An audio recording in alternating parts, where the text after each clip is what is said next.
Hello friend, कैसे हैं आप लोग। मैं अंकित सर उड़ान क्लासेस से आप सभी लोगों का स्वागत करता हूं। ठीक है, देखिएगा ये हमारा बिल्कुल नया यूट्यूब चैनल है। हमारी क्लासेस थोड़ी पोस्टपोन हो चुकी थी, इसके कारण हम लोगों ने अभी जस्ट हम लोगों का यूट्यूब चैनल लॉन्च किया है। ठीक है, देखिएगा उड़ान क्लासेस आस्था आपका बिल्कुल नया और बेहतरीन और बिल्कुल नया चैनल है उड़ान क्लासेस आस्था। ठीक है, इसको आपको सब्सक्राइब करना है, लाइक करना है और ये बेल आइकॉन का बटन दबाना है। अगर आप ये सारी चीज़ें नहीं भी कर सकते तो कृपया करके वीडियो वॉच कर कमेंट्स ज़रूर करिएगा, ताकि हमें पता चले कि हमारी खामियां और कमियां कहाँ पर है। वैसे आपको हम शिकायत का मौका नहीं देंगे। आज से शुरुआत करते हैं। आपके 2 वीडियोस भी बहुत जल्दी आ जाएंगे। मैथ्स, रीजनिंग, साइंस और जीके जीएस सब आपको इसी चैनल पर देखने को मिलेगा। इसलिए सब्सक्राइब करें, शेयर करें और ज़्यादा से ज़्यादा लोगों को बताएं, ताकि आप लोग इस चैनल की जितनी भी गुण हैं आप लोग उसे स्वीकार कर सकें। ठीक है, चलिएगा आज का हमारा जो नया सेशन है या आज हम जो पढ़ने वाले हैं उसका चैप्टर का नाम है कैलेंडर और उसका आज हम पार्ट फर्स्ट पढ़ने वाले हैं। ठीक है, देखिएगा इसमें काफ़ी सारी चीज़ें होती हैं जो जानने के लिए योग्य रहती हैं कि कहाँ से क्या रहता है। कैलेंडर रीजनिंग चैप्टर का सबसे महत्वपूर्ण और सबसे सरल और सबसे ईजी चैप्टरों में से एक है। अगर आप इसने एक बार समझ लिया तो आपको जितनी भी दिक्कत इसके अंतर्गत आने वाली है बिल्कुल भी नहीं आएगी। It's my guarantee. अगर आप इसके पूरे पार्ट देखते हैं तो आप कैलेंडर में से कोई सा भी प्रश्न सोल्यूशन कर सकते हैं, चाहे वो किसी एग्ज़ाम में आया हो चाहे कहीं पर भी आया हो। अगर आपने ये वीडियोस पूरे अच्छी तरीके से देख लिए और इनके ऊपर वर्क करना स्टार्ट कर दिया तो आप अच्छे से बेहतर तरीके से इसे सॉल्यूशन कर देंगे। तो आइए शुरुआत करते हैं आज कैलेंडर के पार्ट फर्स्ट की। देखते हैं इसमें क्या क्या होता है और क्या क्या। बिल्कुल छोटा सा आज आपको इसकी टर्मिनोलॉजी बताऊंगा कि कैसे इसको सॉल्यूट करते, किस तरह आपको पता करना है। और ना तो कोई फॉर्मूला याद करना है, जी हाँ बिल्कुल सही सुना है आप लोगों ने, ना तो किसी प्रकार का कोई फॉर्मूला, ना किसी प्रकार की कोई कोडिंग, कुछ भी याद नहीं करना है। ये बिल्कुल याद रखिएगा, ना कोई फॉर्मूला ना कोई कोडिंग। बिल्कुल आप इजी स्टेप से इसको याद रखेंगे। डे वगैरह सिर्फ इतनी सी चीज़ें आपको थोड़ी मेमोराइज करनी रहेगी, उसके अलावा कुछ भी याद नहीं करना है। केवल एक चीज़ पर स्टार्ट करेंगे और एक ही चीज़ पर क्या करेंगे, ख़त्म करेंगे। वो एक चीज़ क्या होगी मैं आपको बताऊंगा, बहुत जल्द बताऊंगा। सबसे पहले आप क्या करें, कैलेंडर वगैरह को अच्छे से नोट कर लीजिए और बेहतरीन तरीके से इसके नोट बनाते चलिएगा। ठीक है, देखिएगा आप क्या कहने वाला है कैलेंडर। हम पहले छोटी छोटी बेसिक मेथड इसके बारे में जानकारी प्राप्त कर लेते हैं। क्या होती है बेसिक मेथड, क्या होती है बेसिक चीज़ें। देखिएगा जैसे सभी लोग जानते हैं हमारे एक सप्ताह में कितने दिन होते हैं, हमारे एक सप्ताह में कितने दिन होते हैं, सभी को पता है। हमारे पास एक सप्ताह में कितने दिन होते हैं, 7 डेज होते हैं। कितने डेज होते हैं, 7 डेज होते हैं। 1 वीक में हमारे पास में कितने डेज होते हैं, 7 डेज होते हैं। और एक सामान्य वर्ष में, जी हाँ ध्यान से सुनिएगा, एक सामान्य वर्ष में हमारे पास में कितने डेज होते हैं, 365 डेज होते हैं। सामान्य वर्ष के लूँ, ऑर्डिनरी ईयर के लूँ, नॉर्मल ईयर के लूँ, जी हाँ इन चीज़ों का अच्छे से ध्यान रखिएगा। एग्जाम में आपको यही बेसिक चीज़ें पूछी जाती है। कभी वो कह देगा सामान्य वर्ष, कभी वो इंग्लिश में बोल देगा ऑर्डिनरी ईयर्स, कभी वो इंग्लिश में कह देगा नॉर्मल ईयर। अगर आपको इस तरह के प्रश्न देखने को मिल जाए या इतनी छोटी सी बात देखने को मिल जाए तो उसका तात्पर्य किससे होगा, 365 डेज से होगा। मीन्स एक सामान्य वर्ष में कुल कितने दिन होते हैं, तो कुल कितने दिन होंगे, 365 दिन होंगे। ठीक है, अब आगे बात करते हैं कि ये तो हमने बात कर ली सामान्य वर्ष की, पर अब आगे बात करते हैं, अब किसकी बात करेंगे, एक लीप वर्ष में। जी हाँ, एक लीप वर्ष में या एक अधिवर्ष में। जी हाँ, एक लीप वर्ष में या एक अधिवर्ष में टोटल कितने डेज होते हैं, एक लीप वर्ष और एक अधिवर्ष में कुल मिलाकर 366 डेज होते हैं। मीन्स 366 डेज आपके किस में होते हैं, एक लीप वर्ष में। ठीक है, इसे लीप वर्ष भी कहा सकते हैं, मीन्स लीप ईयर भी बोल सकते हैं, और आपका अधिवर्ष भी कहा जाता है। कभी कभार हिंदी में अधिवर्ष आ जाता है, कुछ बच्चे कंफ्यूज हो जाते हैं, पर आप लोग कंफ्यूज नहीं होइएगा। एक लीप वर्ष में 366 दिन होते हैं। ठीक है, फटाफट रिवाइज कर लेते हैं। क्या कहा मैंने, एक सप्ताह में कितने दिन, 7 दिन। एक सामान्य वर्ष में कुल कितने दिन, 365 दिन। और एक लीप वर्ष में कुल मिलाकर कितने दिन, 366 डेज। अब क्या है, अब आगे के बारे में बात करते हैं तो क्या होगा। ये चीज़ें तो समझ में आ गई, पर अब चीज़ें जो समझ नहीं आएगी वो कौन सी नहीं आएगी कि लीप वर्ष होता क्या है। ठीक है, क्या होगा, क्या समझ नहीं आएगा कि लीप वर्ष होता क्या है। तो जिन लोगों को पता है, वैसे मैक्सिमम लोगों को पता रहता है, पर फिर भी क्या हमारे पास में सारी कैटेगरी के स्टूडेंट हैं, इसलिए हम सभी को क्या करेंगे, लेकर चलेंगे। तो क्या कहता है एक अधिवर्ष आपसे, एक लीप वर्ष क्या कहता है, लीप वर्ष को पहचानने का तरीका। सबसे पहले तो लीप वर्ष को पहचानने का तरीका, लीप ईयर को पहचानने का तरीका।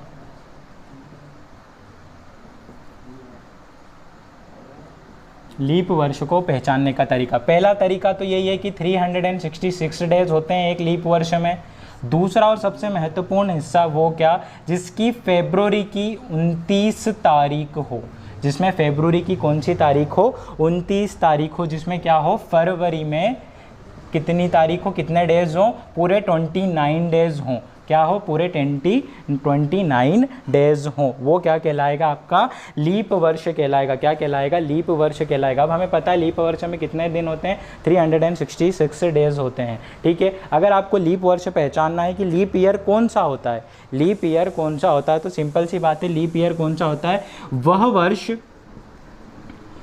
वर्ष जो 4 से पूर्णतः, जी हाँ, जो 4 से क्या पूर्णतः क्या होता है, विभाजित हो जाता है, मीन्स डिविजिबल हो जाता है, वो आपका क्या कहलाता है, लीप वर्ष कहलाता है। जैसे फॉर एग्जांपल आपका 1996 लीप वर्ष है या नहीं है, तो इसको पहचानने का तरीका आपको क्या करना होगा, इसको 4 से डिविजिबल कर देना होगा। क्या ये 4 से डिविजिबल हो रहा है, चेक कर लेते हैं।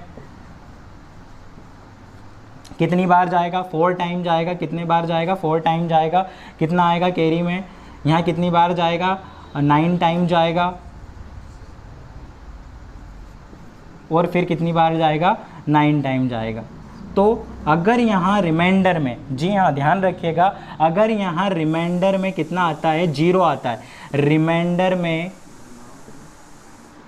मीन्स की शेषफल में 0 आता है, तो वह आपका वर्ष क्या कहलाता है, वह वर्ष आपका क्या कहलाता है, वह वर्ष आपका क्या कहलाता है। मीन्स वापस से बता देता हूँ, अगर रिमाइंडर मीन्स शेषफल में आपका 0 आता है, तो वो क्या कहलाता है, आपका लीप वर्ष कहलाता है या अधिवर्ष कहलाता है, ठीक है। इतनी बातें सभी लोगों को पता रहती है, पर इससे आगे की जानकारी मैक्सिमम लोगों को पता नहीं रहती है, ठीक है। हमने बोला हम किसी प्रकार की कोई कोडिंग नहीं पढ़ेंगे, किसी प्रकार का कोई फॉर्मूला नहीं पढ़ेंगे, हम क्या करने वाले हैं, सिर्फ उस बातों पर ध्यान देते हैं। हमने अभी तक क्या पढ़ा, सबसे पहले उसके बारे में जानकारी ले लेते हैं। हमने सबसे पहले देखा एक सप्ताह में कितने दिन होते हैं, तो हमें पता है एक सप्ताह में कुल 7 डेज होते हैं। फिर दूसरी बात हमने पढ़ी कि एक सामान्य वर्ष में कितने दिन होते हैं, तो एक सामान्य वर्ष में कितने दिन होते हैं, एक सामान्य वर्ष में 365 दिन होते हैं। और एक लीप वर्ष में कुल मिलाकर कितने दिन होते हैं, तो एक लीप वर्ष में कुल मिलाकर 366 दिन होते हैं। और लीप वर्ष को पहचानने का तरीका, वह वर्ष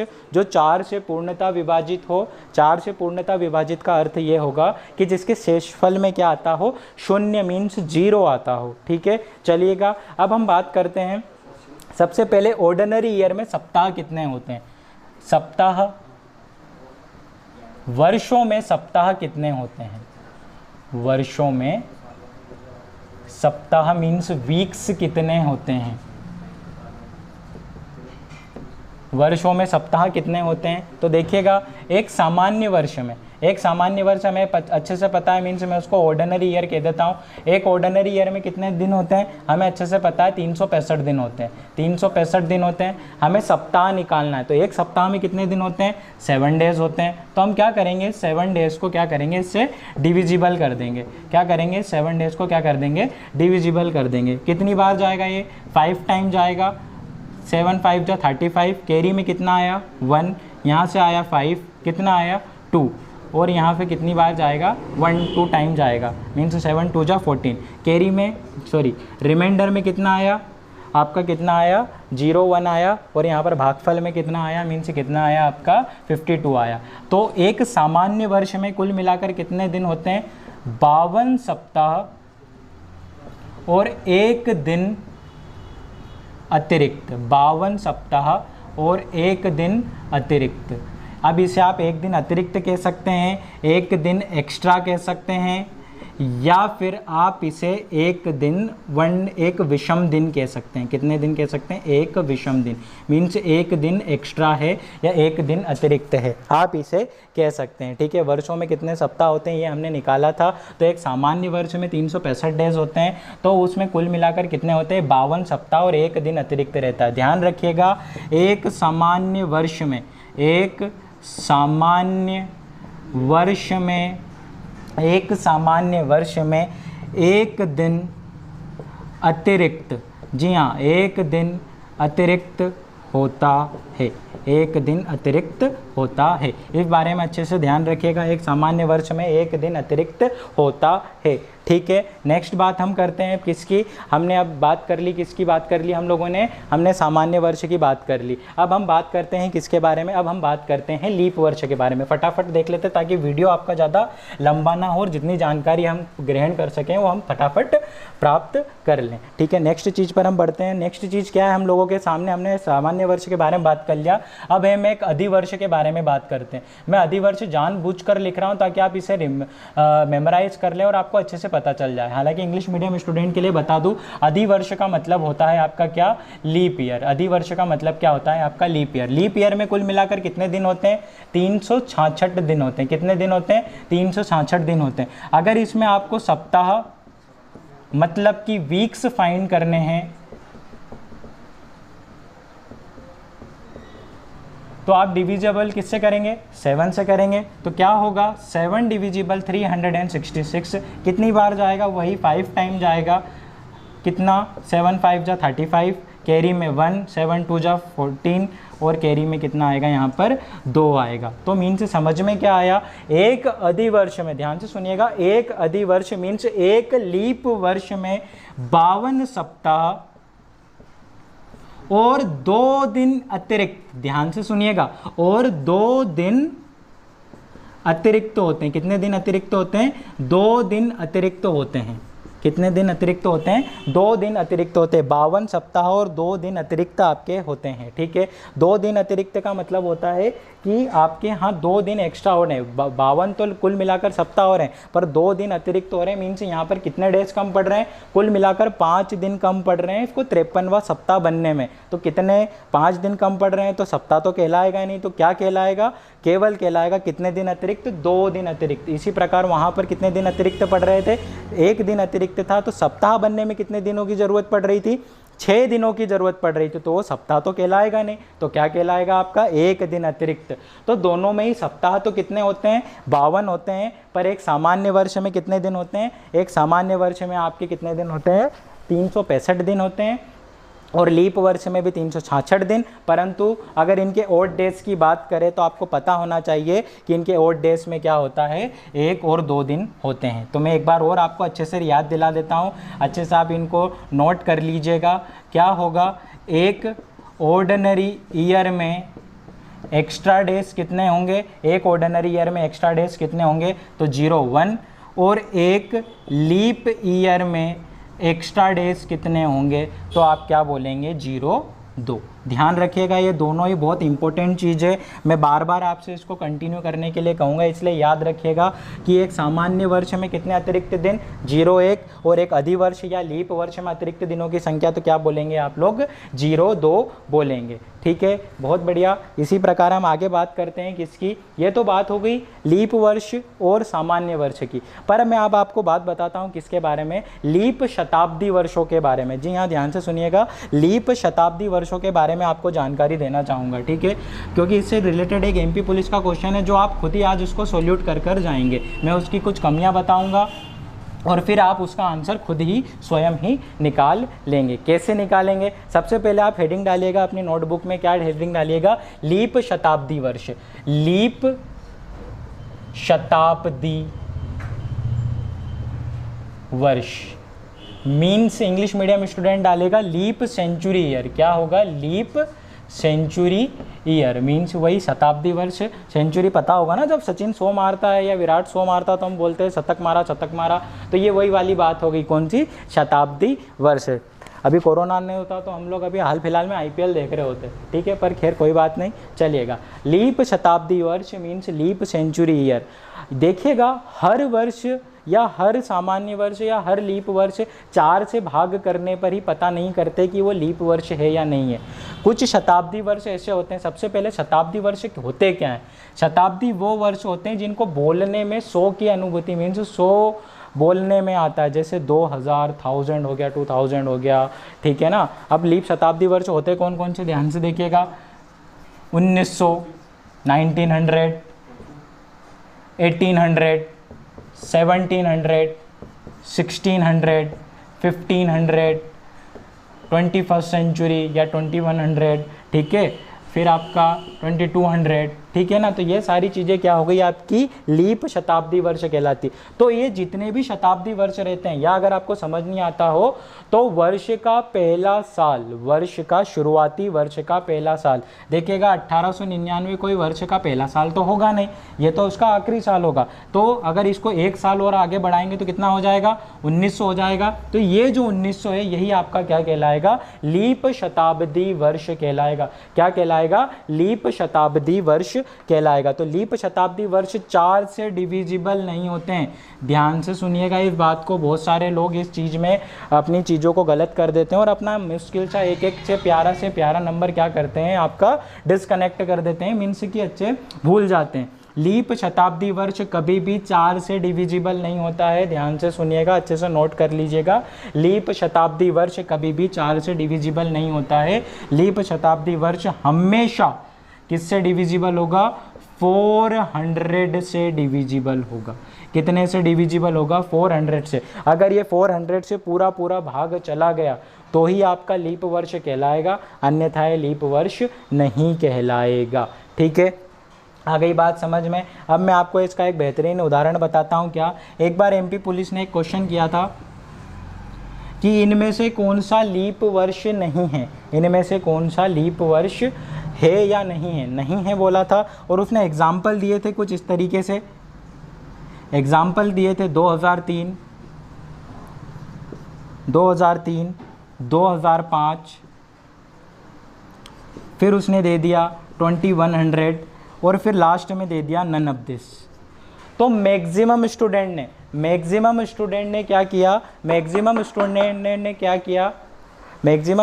ने क्या किया कि सबने 2100 को टिक कर दिया, 2100 को टिक कर दिया कि ये लीप शताब्दी वर्ष है। 2100 को क्या कर टिक कर दिया, लीप शताब्दी वर्ष है। परंतु इसका राइट आंसर होगा आपका नन ऑफ दिस, क्योंकि लीप शताब्दी 2100 आपका लीप शताब्दी वर्ष नहीं आता। मैं फिर से बता दूं आपको, क्वेश्चन क्या था। क्वेश्चन ये था कि इनमें से कौन सा, निम्नलिखित में से कौन सा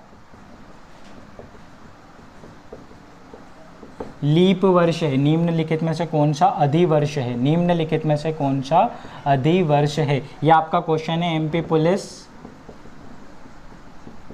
2016 का। निम्नलिखित में से कौन सा अधिवर्ष है या लीप वर्ष है। ऑप्शन थे 2003, 2005, 2100 और इनमें से कोई नहीं। तो मैक्सिमम स्टूडेंट ने क्या किया, आपका सी ऑप्शन टिक कर दिया। मैक्सिमम स्टूडेंट ने सी ऑप्शन टिक कर दिया। ये तो समझ में आ गया था कि हाँ ये लीप वर्ष नहीं होगा, पर इस 2100 को क्या करा, 4 से डिविजिबल कर दिया। अभी 4 से डिविजिबल हो रहा है क्या, चेक कर लेते हैं। 5 टाइम जाएगा, फिर 2 टाइम जाएगा और फिर 5 टाइम जाएगा। तो लोगों को लगा शेषफल में तो 0 आ रहा है, तो ये तो होगा आपका क्या, लीप वर्ष। परंतु ऐसा नहीं है भाइयों और बहनों, बॉयज़ एंड गर्ल्स, मेरे प्यारे स्टूडेंट, ऐसा बिल्कुल भी नहीं है। ये आपका शताब्दी वर्ष है। ये आपका क्या है, ये आपका शताब्दी वर्ष है। जो शताब्दी वर्ष हमेशा किससे डिविजिबल होता है, 400 से डिविजिबल होता है। अब देखिए क्या 400 से डिविजिबल हो रहा है क्या, बिल्कुल भी नहीं होगा। 400 से डिविजिबल हो जाएगा क्या, बिल्कुल भी नहीं होगा। देखिएगा ज़रा ध्यान से, क्या हो रहा है क्या, 400 से डिविजिबल बिल्कुल भी नहीं होगा। तो क्या होगा, ये आपका लीप वर्ष नहीं होगा। तो इसका राइट आंसर क्या होता, इसका राइट आंसर होता आपका ऑप्शन नंबर डी। और मैक्सिमम स्टूडेंट ने यहाँ पर गलती कर दी और अपना एक एक नंबर आराम से खो दिया और मेरिट से बाहर भी हो गए। ठीक है। तो ये सारी जानकारी आपको अच्छे से ग्रहण करके रखना होगा, ठीक है। ये था बिल्कुल बहुत ही छोटा सा पार्ट था, अभी आपको देखने में इतना मज़ा आया तो बाकी के पार्ट देखने में और कितना अच्छा लगेगा। ये केवल पार्ट फर्स्ट था जिसमें मैंने आपको थोड़ी सी जानकारी दी है, ठीक है।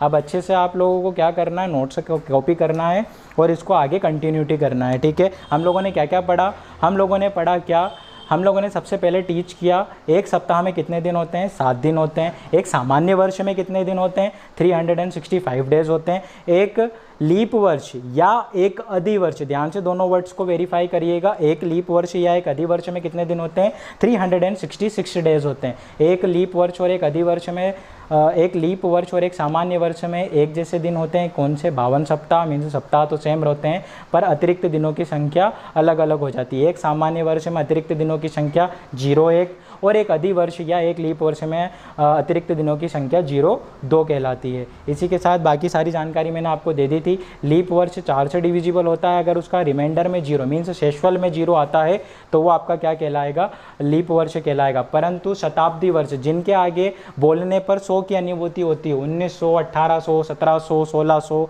1500, 2100, इस तरह 100 की अनुभूति होती है और लास्ट में 00 है। अब इससे ज़्यादा तो क्या समझोगे यार, 00 देखकर मत कर देना, ठीक है। तो ये सारी चीज़ें आपको क्या कहलाएंगी, 400 से डिविजिबल होंगी। मैंने आपको एक बेसिक क्वेश्चन भी दिखाया, क्या दिखाया, निम्नलिखित में से कौन सा अधिवर्ष है। ये दोनों तो आप लोग टिक कभी नहीं करेंगे कि यहाँ अधिवर्ष हो सकते हैं, परंतु बहुत सारे मैक्सिमम ने 2100 करा, जो कि बहुत ही गलत आंसर होगा। क्यों, क्योंकि 2100 आपका शताब्दी वर्ष और शताब्दी वर्ष हमेशा 400 से डिविजिबल होता है अगर उसमें लीप वर्ष फाइंड करना है तो, ठीक है।